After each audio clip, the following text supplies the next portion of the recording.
বাংলাদেশ ভারত সীমান্ত দিয়ে মাদক কারবারি, গরু চোরাচালান ও অবৈধ অনুপ্রবেশ নতুন কিছু নয়। এমনকি অস্ত্র ও স্বর্ণের চোরাচালানের জন্য ব্যবহৃত হয় দুই দেশের সীমান্ত এলাকা।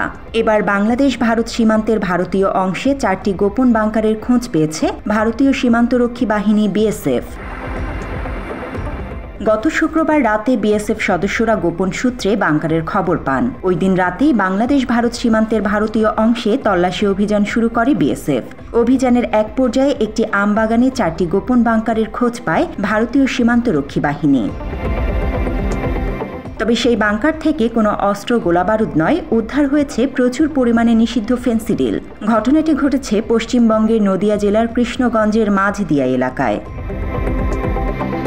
ভারতীয় সীমান্তরক্ষী বাহিনীর সদস্যরা শুক্রবার রাতে অভিযান চালিয়ে প্রথমে 3টি বাংকারের সন্ধান পান। তবে তারা অনুমান করেন মাটির নিচে আরও বাংকার থাকতে পারে। এ কারণে শনিবার সকাল থেকে আবারও শুরু হয় তল্লাশি অভিযান। তাতে আরও একটি লোহার বাংকারের খোঁজ মেলে। এটি ছিল প্রায় 10 ফুট চওড়া ও 15 ফুট লম্বা, উচ্চতায় প্রায় 8 ফুট।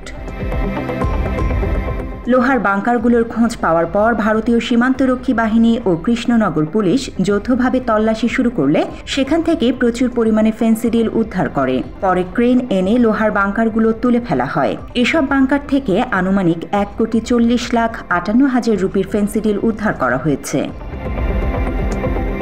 মাত্র 30% টাকায় জমির মালিক হয়ে নতুন বাংলাদেশের গড়ে তোলার স্বপ্ন দেখা বাংলা বসতি। এ নিয়ে স্থানীয় লোকজনদের মধ্যে একটি আতঙ্ক সৃষ্টি হয়েছে। আন্তর্জাতিক সীমান্ত ঘেঁষে এ ধরনের গোপন বাংকার কারা তৈরি করেছে তা নিয়ে চিন্তিত তারা। কারণ বিগত কয়েক মাস ধরে বাংলাদেশ ভারত সীমান্তে কঠোর অবস্থান নিয়েছে বিজিবি ও বিএসএফ। সেই সঙ্গে দুই দেশের মানুষও সীমান্তে বিরোধে জড়িয়েছে। জান্নাতুল ফেরদৌস তমা, বাংলা এডিশন।